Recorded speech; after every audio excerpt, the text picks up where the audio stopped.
Why, hello everybody. I know it's been a minute, but I've been cooking on videos lately. So, think of this deep dive as a filler. But I also brought some reading material in the comments below to my to to a Google Drive containing the translated novel. I tried to find it on Tenchi forums, but I don't think they have it anymore. So I just said, you know what? I got my copy. I'm gonna put it on I'm gonna put it on my Google Drive. Y'all can just, download it, do whatever you want to do,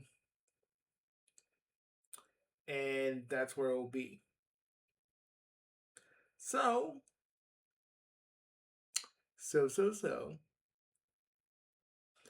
I leave you in the hands of Atlas Heart and Miss Angelica. Yep, there's another filler video, but I've been working on other stuff, so I just kind of need a little bit more time before I unsheath what I have to unsheath.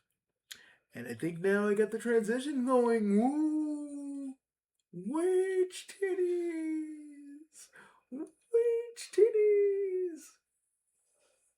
Imagine possessing the power to incinerate an entire planet with just a single thought. Right, just total, absolute cosmic destruction. Exactly. You can warp the very fabric of space-time itself. But then, you find yourself utterly powerless to win an argument over a bowl of store-bought beans at a family dinner. It is the ultimate reality check, honestly. It really is. Today, we are tearing into a narrative that proves the most terrifying, volatile force in the cosmos isn't a fleet of laser-equipped starships or even a dark matter singularity. Oh, no, definitely not. No, it is a teenager's passive-aggressive living room. We are diving deep into Naoko Hasegawa's fan-translated light novel, Tenchi Muyo Ryo-Ohki, One Visitor After Another, Hexagram of Love. And if you're looking at the specific era of 90s light novels, I mean, this text, which was translated beautifully by the Hasegawa Translation Project, it basically operates as a masterclass in structural whiplash. Whiplash is the perfect word for it. Right, because you are looking at a story that deliberately traps literal deities, immortal royalty, and galaxy-ending superweapons inside the rigid, suffocating social etiquette of a rural Shinto shrine in Okayama. The friction there is just incredible, because if you know this universe, if you're familiar with the lore, you know these characters aren't just quirky roommates. Oh, not at all. You know the sheer catastrophic scale of what Washu, Ryoko, and Ayeka represent. And the author, Hasegawa, she doesn't really need to spend time explaining their power levels to us, right? Yeah, she assumes you already know the stakes. Exactly. So instead, she uses this story to explore what happens when you take that infinite cosmic power and just force it through the hyper-compressed funnel of domestic, slice-of-life, mundane reality. It's like putting a supernova into a pressure cooker. Yes. And there's no better mechanism for that compression than a New Year's Day feast. The New Year's setting is, honestly, a brilliant tactical choice by Hasegawa. Because in traditional Japanese culture, this isn't just a party. It is a highly ritualized event. Right. It's governed by strict hierarchy, spatial dynamics, and, respect. Exactly. So when Ayeka and Ryoko enter that living room in traditional long-sleeve kimonos, they aren't just dressing up for a holiday. They are entering a geopolitical battlefield. They absolutely are. Ayeka represents the absolute zenith of royal authority, and Ryoko represents pure anarchic freedom. The seating arrangement itself basically becomes a proxy war for cosmic dominance. And Ayeka's strategy here is so fascinating because she is actively weaponizing the concept of domesticity. Yes, she really is. She zeroes in on the seat next to Tenchi and tries to establish this dominant hierarchy by playing the hyper-traditional, dutiful wife. Oh, she lays it on so thick. So thick. Yeah. She is feeding him black soybeans, which in this cultural context symbolize good health and hard work. But she is projecting this massive aura of the self-sacrificing homemaker who, slaved over a hot stove to ensure his vitality. She is attempting to construct a reality where her superiority is unquestionable. And she does this because she wants to show she has mastered the human rituals better than the feral space pirates sitting across from her. which is so funny when you think about it. Ryoko, on the other hand, operates entirely outside of these structural paradigms. She doesn't even know the rules. Right, she is just shaking her Sei-cup, vibrating with total irritation, because she recognizes the performance Ayaka is doing, but doesn't have the sociological tools to dismantle it within the rules of the holodeck. So she just relies on raw, aggressive emotion. Which is exactly why Washu dismantling Ayaka's facade is so incredibly satisfying, mechanically speaking. Oh, it's the best. Washu doesn't use a laser cannon or anything. She uses basic scientific observation. Yes. She picks up one of Ayaka's beans, crushes it, and points out that the cellular structure is all wrong for a home-cooked meal. The beans are too plump. Exactly. Ayaka just soaked store-bought beans in water overnight.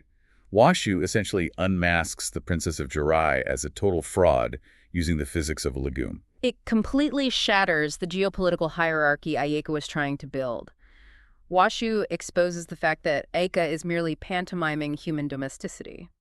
And the moment that social structure collapses, the cosmic volatility just bleeds right through. Yeah, Ryoko bypasses the etiquette entirely. She reaches over Tenchi's head, grabs Ayaka's collar, and suddenly we are inches away from a physical detonation. And if you look closely at Tenchi during this entire exchange, the whole narrative of the oblivious harem protagonist completely falls apart. It really does. Tenchi isn't oblivious at all. No, he physically ducks down and crawls under the low table to escape. I look at this and I don't see passivity. I see active, desperate conflict de-escalation. He knows exactly what's at stake. Yeah, he knows that if he engages, if he validates either of them, he tips a delicate diplomatic scale that could literally result in his house being vaporized. And probably a good chunk of Okayama, too. Seriously, his retreat under the furniture is a highly calculated survival strategy. He is operating as a human dampening field. The living room contains their power, but Tenchi is the structural load-bearing pillar of that containment. Wow, that's a great way to put it. Right. Because these vastly powerful beings are forced to adhere to his social rules, their cosmic rivalries are compressed into petty, physical squabbles. But that compression comes with a really intense psychological cost for Tenchi. It has to. The pressure cooker of the living room forces him to seek isolation, which perfectly sets the stage for the narrative's true emotional core. The moment he escapes to the shrine to train and clear his head, we start to see the cracks in his armor. Yeah, he's imagining this phantom reporter hounding him about who he's going to marry. It's the internal manifestation of the sheer psychological weight he's carrying. It's just so much pressure for a 16-year-old. Exactly. And when Ryoko ambushes him in the quiet of the shrine, we expect the aggressive pirate. We expect the bravado. But instead, Hasegawa strips all of that away, and we get one of the most mechanically fascinating psychological reveals in the entire lore. Reko breaks down. She completely breaks down. She reveals the nature of her 700-year imprisonment in the cave behind the shrine. We always knew she was sealed there, but Hasegawa clarifies the sensory reality of that imprisonment in this scene. And it's terrifying. It is. Ryoko wasn't in stasis. She was trapped in an astral form, capable of observing the physical world, but completely unable to interact with it. Let's break down the mechanics of that sensory deprivation for a second. If you tether a synthetic, hyper-advanced consciousness inside a rock for 7 centuries, unable to touch, taste, or affect her environment, that mind should completely fracture. The neurological decay would be absolute. But she didn't go mad. And why? Because she anchored her consciousness to a singular emotional focal point. She watched a young Tenchi crying over his deceased mother, Achika. This completely redefines the architecture of Ryoko's artificial intelligence. I mean, Washu designed Ryoko as a biological weapon of mass destruction. A weapon, not a person. Right. She was not programmed with human empathy, grief, or the capacity for nuanced emotional intelligence. But by observing a grieving human child through an astral projection, Ryoko experienced a form of emotional osmosis. She literally absorbed the concept of loss. She tells Tenchi how agonizing it was to be unable to reach out and physically comfort him. She learned what loneliness was by watching him experience it. Look, when you analyze this 700-year trauma bond, you have to ask a deeply uncomfortable question. Is this actually romantic, or is this a terrifying psychological burden to place on a 16-year-old? It's a very heavy burden. Tenchi was her only anchor to reality for centuries. He taught her how to feel, In a very real sense, he is her emotional support mechanism, the literal center of her cognitive universe. That is a lot for a teenager to handle. For a teenager who just wants to practice swordplay at his grandfather's shrine, having an immortal superweapon entirely dependent on you for her emotional stability is a suffocating responsibility. And Hasegawa is acutely aware of that toxicity. Tenchi feels a profound empathy for her. He tells her he accepts her, monsters and all. But the text doesn't shy away from the suffocating nature of this dynamic. It blurs the line between a genuine connection and an inescapable obligation. Exactly. But before Tenchi can even begin to process the gravitational pull of what Ryoko is putting on him, that fragile, quiet vulnerability is violently shattered. Princess Ayaka catches them inches from a kiss, and the tonal whiplash is enough to snap your neck. It goes from 0 to 100 instantly. We go from this beautifully melancholic meditation on artificial consciousness straight into a Looney Tunes-style brawl. Ayaka hurls accusations of premarital affairs, and Ryoko, whose exposed vulnerability was just threatened, instantly snaps back to her base programming. She weaponizes her trauma. Yes. She throws off her kimono, summons a glowing energy sword, and holds it right under Ayaka's nose. It's a defense mechanism, pure and simple. When the emotional breakthrough is interrupted, Ryoko reverts to the only language she was originally built to understand, which is violence. The transition from a quiet confession to an energy sword fight just perfectly illustrates the volatility of her psychological state. And the mechanics of the fight are pure chaos. Total chaos. Okay. Ryoko swings the energy sword, Eika dodges, and Ryoko ends up slicing Tenchi's clothes to ribbons, nearly killing him by accident. You literally have Tenchi clinging to Ryoko's foot in midair, being dragged through the dirt, begging them to stop. It is a terrifying display of lethal power being wielded with the emotional control of a toddler, which makes Washu's intervention the perfect mechanical counter. Right. Washu walks up the steps and dumps a heavy physical bucket of cold water over all three of them. It's brilliant. You have a battle involving energy manifestation and alien royalty, and the greatest scientific mind in the universe stops it with a bucket of water. She doesn't use a stasis field or a tractor beam. Nope. She uses the most primitive, mundane tool available to forcibly ground their cosmic absurdity back into the dirt of the backyard. And she is utterly disgusted by them. She tells him she was a fool to treat them like adults. This frustration is the catalyst for the next massive narrative shift. Because Washu is bored by their petty emotional squabbles. Exactly. And when a 700-year-old genius with an intellect that spans dimensions gets bored, she decides to remind everyone exactly who they are dealing with. She pulls the narrative out of the domestic sphere and hurls it onto the galactic stage by revealing what she's been building in her closet. She reveals she has built an Ansible. Now, if you are familiar with Ursula K. Le Guin's Rocannon's World, you know the weight of that term. Oh, absolutely. But let's look at how the Ansible functions mechanically in the Tenchi universe compared to traditional space communication. Normal interstellar communication is bound by the speed of light, or at best, complex hyperspace relays. It's like sending a letter on a very fast train. It takes time. Right. The Ansible, however, relies on something akin to instantaneous quantum entanglement. You speak into a receiver here on Earth, and the signal simultaneously exists on a receiver across the galaxy, entirely bypassing the physical limitations of space-time. The fact that Washu constructed a device capable of folding space-time communication out of spare parts and a capsule of gel in a teenager's closet is a staggering demonstration of dimensional engineering. She casually bypasses the technological infrastructure of entire galactic civilizations just because she wanted something to do. And Mihoshi, the ever-oblivious galaxy police detective, immediately commandeers this god-tier technology to call her office. Which rips the veil off the astropolitical reality of Earth.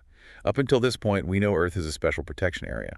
Basically a galactic nature preserve. Exactly. An isolated, primitive world cordoned off by the galaxy police to keep us from contaminating advanced societies or accidentally annihilating ourselves. Yeah. But when Mihoshi connects to her partner Keone and Chief Anderson at headquarters, we realize the catastrophic diplomatic failure Tenchi has accidentally caused. Because by defeating the space terrorist Kagato prior to this novel, Tenchi shattered that isolation. The galaxy police had assumed Mihoshi was dead, the Jurian royal ships destroyed, and the pirate Ryoko loose on an unprotected world. So when the Ansible connection opens, the bureaucratic panic is palpable. We expect the galaxy police to be this hyper-competent, sleek intelligence agency. Like Men in Black or something. Right. Instead, they are terrified, overworked bureaucrats dropping coffee cups in shock. The juxtaposition is hilarious but deeply revealing. Chief Anderson, a man with the literal face of a lion, is having a geopolitical meltdown because he realizes this random Earth boy is currently harboring the most volatile political assets in the universe. He's sheltering the first and second princesses of the dominant empire, the most wanted space pirate in history, and a legendary lost super genius. Earth isn't nature preserve anymore. It is the most dangerous powder keg in the galaxy. And Mihoshi's reaction to this interstellar crisis. She looks at the Ansible screen, sees her partner Keone, and immediately critiques her fashion sense. She tells her that her pea green and orange polka dot scarf clashes with her complexion. She completely ignores the astropolitical earthquake to focus on a wardrobe malfunction. It's amazing. It is. But the Galaxy Police realize they have to send someone down to manage this crisis. They deploy an agent from the Administration Division to Earth. Enter Pete Finlay. Pete? Yes, Pete. And Pete is arguably one of the most mechanically fascinating additions to this story. Because when you first look at Pete sitting in the Misaki kitchen, eating cereal with little Sasami and flirting with Mihoshi, you'd think he's just a guy. A handsome blonde desk jockey who calls himself Pete the Tailor. But the text immediately signals a dark, militaristic underbelly. Ryoko, whose survival instincts were honed over centuries of warfare, instantly identifies Pete as a lethal threat. Pete casually mentions he's carrying a government-issue blaster. But it's his neurological baseline that is truly terrifying. He is completely unfazed by Ryoko's teleportation or her aggression. His resting heart rate doesn't even change. He looks at a monster who can summon antimatter swords and calmly tells her that apprehending her would be a, quote, trivial matter. You do not say that unless you have access to a combat methodology that transcends physical strength. Exactly. Pete represents the cold, calculating bureaucracy of violence. But as unsettling as Pete is, the Galaxy Police are merely middle management. The real political titan touches down in the backyard shortly after. The arrival of Emperor Azusa and Empress Misaki of the Jirai Empire elevates the geopolitical stakes to their absolute maximum.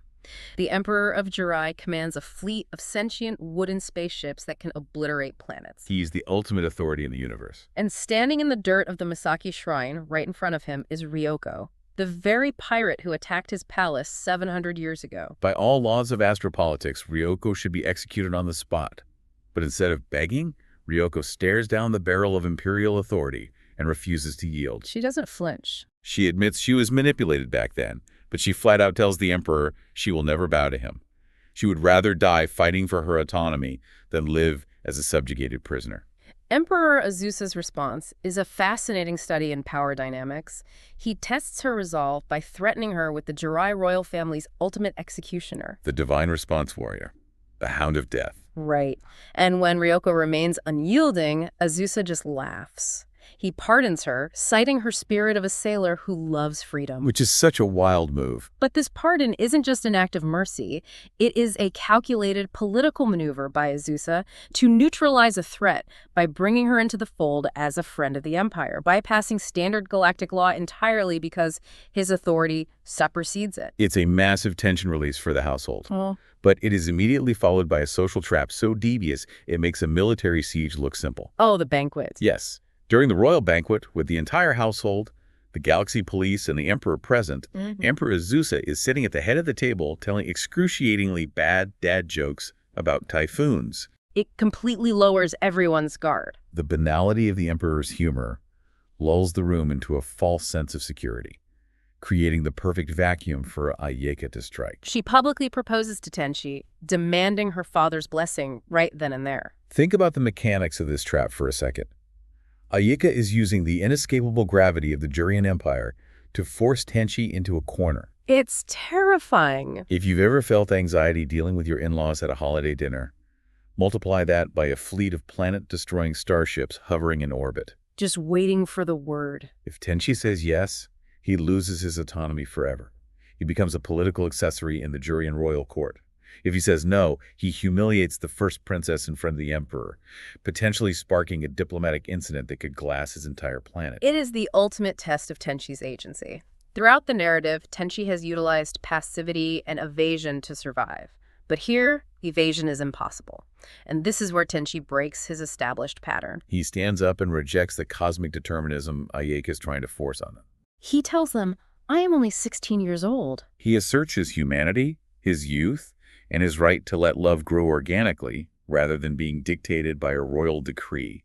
He looks at the most powerful man in the universe and says no. It is a stunning assertion of individual human agency over galactic politics. But the blowback is immediate and devastating. Aika's social and emotional foundation collapses.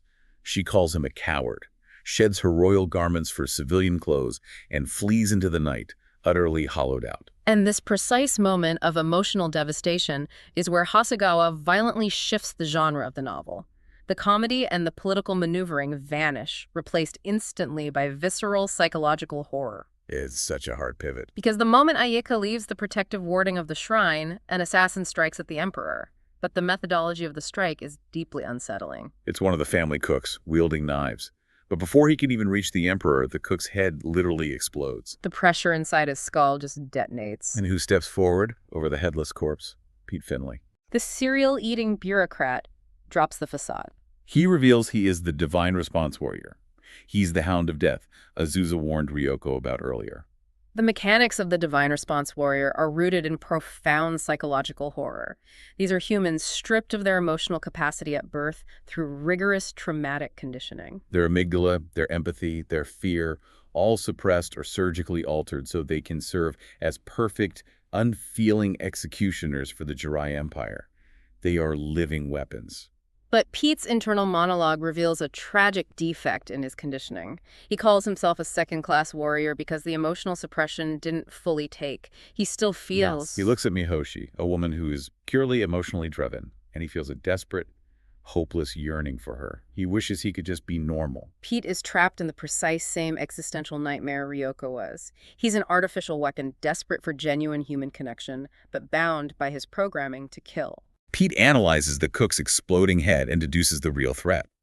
The cook was merely a biological puppet, possessed by a formless evil spirit, a remnant of the terrorist Kagato. Pete realizes the spirit sacrificed the cook as a distraction because it sensed a much more powerful vessel completely devoid of emotional defenses. Princess Ayeka. Princess Ayeka. The possession sequence is genuinely terrifying. Ayeka is sitting in a downtown bar, stripped of her royal identity, drowning in the absolute misery of Tenchi's rejection. She is begging the universe to let her disappear. She wants oblivion. And that desire acts as a homing beacon. A middle-aged man approaches her. The text describes a man leading her outside, and then his skin literally separates. The flesh parts revealing an empty, freezing void inside. The spirit transfers from that void directly into Ayeka, violating her mind and hijacking her immense Jurian royal powers. Hasegawa's ability to transition the reader from a petty argument over cooked beans to psychological body horror is a testament to the structural integrity of the narrative. By making us care about the mundane domesticity, the horror feels deeply personal. The safety of the living room is shattered by the vast predatory cruelty of the universe. And when that predatory cruelty returns to the shrine, the scale of the threat is insurmountable. The possessed Ayeka envelops the Masaki house in a dome of freezing dark energy. We watch trained professionals, Mihoshi, Kioni, and even Pete, the ultimate assassin, try to breach it, and they are hopelessly outmatched. Ayeka's shockwaves paralyze Pete. The Hound of Death fully expects to die. The Emperor is trapped. Tenchi is knocked unconscious. It is a total systemic failure of every powerful faction in the story. Which leaves only Ryoko. Ryoko, who spent the entire novel fiercely defending her own freedom and her single life, makes a calculated decision to surrender both. But she doesn't fight the possessed Ayeka. She doesn't use her energy swords. She bypasses the physical conflict entirely. She goes to the unconscious Tenchi, wraps her arms around him, and transfers the entirety of her life force into his body. We established earlier that the gems on her wrists are the physical housing of her synthetic consciousness and vitality. Those gems glow blindingly bright, and then they shatter. Ryoko's body goes cold. She functionally dies to restart Tenchi's heart. It is the ultimate fatal manifestation of the empathy she learned while watching him in the cave. She gives him the life he tethered her to.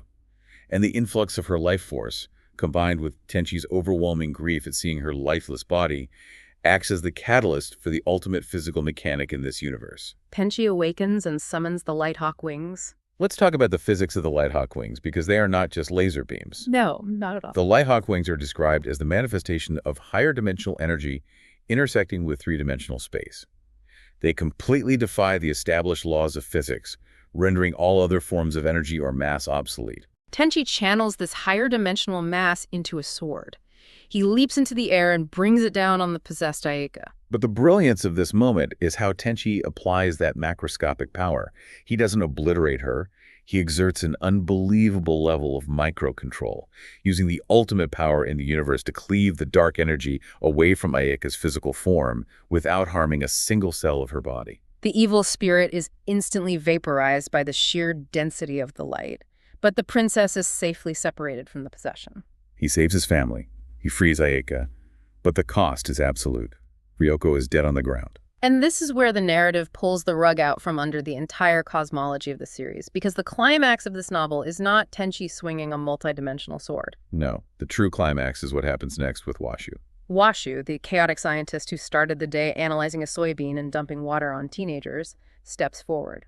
She calmly assesses the situation, tells Tenchi he did well, and then she bypasses the laws of physics entirely. She raises her hands and commands the universe to obey her. She summons Tsunami, the legendary spirit of the Jirai founding ship, and Tokimi, a mysterious, higher-dimensional entity.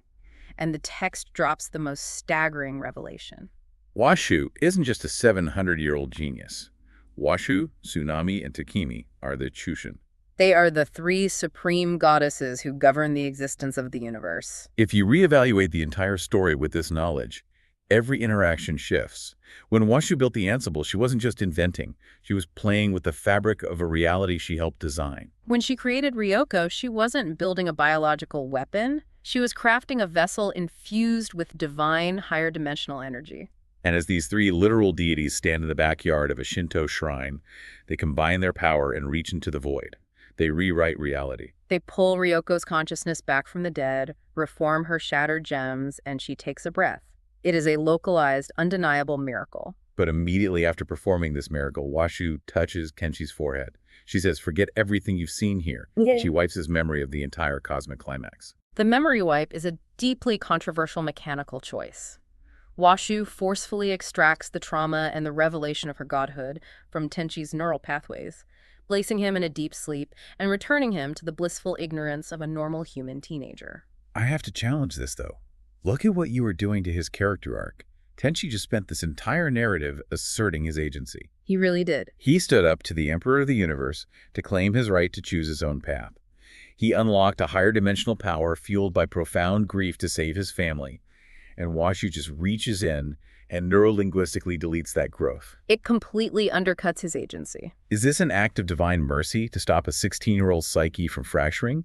Or is it an act of narrative cowardice to reset the board? It is an ethical violation of his autonomy, without question. But structurally, within the mechanics of a 90s serialized light novel, it is a genre necessity. You think so? I do. If Tenchi retains the knowledge that he wields the ultimate power in reality and that his roommate is the architect of the cosmos, the slice-of-life domestic tension ceases to exist. That makes sense. You can't have a normal breakfast. Exactly. You cannot generate friction over who gets to sit next to him at breakfast if he knows they can alter the timeline with the thought. The memory wipe is the author forcefully preserving the genre's constraints. It's the only way to return to the living room. Which leads us directly into the epilogue. Tenchi wakes up the next morning feeling incredibly refreshed, assuming the entire nightmare was just a vivid dream. And then he rolls over and realizes Ryoko, completely naked, is in his bed. She survived the resurrection, snuck into his room, and is demanding her morning kiss. And following the strict rules of domestic farce, the door immediately flies open. The entire cast walks in. Mihoshi, Kioni, Ayeka, Tenchi's dad, his grandpa, Emperor Zusa, Empress Misaki, the heads of the Galaxy Police, and Pete the Lethal Assassin. All of them. They all stare in absolute paralyzed horror as Tenchi tries to desperately explain why he is tangled in the sheets with the galaxy's most notorious pirate. The cosmic stakes are gone. The status quo of domestic chaos is perfectly restored. And downstairs, completely removed from the bedroom farce, Washu is sitting on the couch with little Sasami. The supreme goddess of the universe is casually eating mandarin oranges and distracting the child from the chaos upstairs by telling her the traditional Japanese folktale of Momotaro the Peach Boy. The divine and the mundane. perfectly balanced on a couch. But the absolute best part of this entire deep dive comes from the author's postscript at the end of the novel. Because Naoko Hasegawa reveals the behind-the-scenes reality of how this story was constructed, and it is hilarious. Hasegawa admits she was halfway through writing this manuscript. She thought she was writing a fun, tense, romantic comedy with some space opera elements. She has a routine meeting with the series creator, Masaki Kajishima, and he casually slides a new illustration across the table featuring Emperor Azusa and a new character named Tokimi. Hasegawa looks at the drawing and asks, "Who is Tokimi?" And Kajishima just casually drops a tactical nuke on her outline. He says, oh, she's a goddess. By the way, there are 3 supreme goddesses that rule this universe: Tsunami, Tokimi, and Washu. Hasegawa writes that she physically turned pale. She realizes that Washu, the character she's been writing as a petty, bickering, quirky scientist for half a novel, is literally God. She panics and asks him, I've already written half the book. Is this nonsense true? And Kajishima just smiles and says, correct. When you realize that the author was experiencing the exact same whiplash as her characters, the entire novel makes so much more sense. Hasegawa was frantically trying to adapt to a universe that was expanding underneath her feet in real time. She had to pivot from writing a domestic dispute over soybeans to writing the resurrection of the dead by a trinity of higher dimensional beings, and she managed to make the mechanics of that pivot work flawlessly. It perfectly mirrors the internal journey of the characters. The author, much like Tenchi, was forced to reconcile the small, manageable world she thought she understood with the terrifying, infinite reality of cosmic forces entirely beyond her control. Which brings us to the core of what Hexagram of Love actually achieves. It uses the framework of a teenage harem comedy to execute a masterclass in escalating stakes. It forces us to examine how isolation, trauma bonds, political machinations, and multidimensional physics all collapse when subjected to the gravity of human emotion. The reason the story works isn't because the sci-fi elements are flawless. It works because the emotional desperation, whether it belongs to a 16-year-old boy, a 700-year-old artificial intelligence, or a genetically defective assassin, is entirely, undeniably human. And if we step back and look at the philosophical implications of that ending, it leaves us with a deeply unsettling question about our own reality. The goddesses in this universe chose to erase Tenki's memory of their true nature. They gave him the gift of ignorance so he could continue functioning. But in our reality, when you are confronted with the massive, terrifying scale of the world, the crushing weight of geopolitics, the fragility of our own biology, the sheer uncaring vastness of the universe, you do not have a supreme deity to wipe your neural pathways clean. We have to live with the knowledge of how small we are. Exactly. So the question becomes, how much of what you consider your normalcy, your routines, your arguments over dinner, your daily frustrations, is actually just a willful psychological illusion?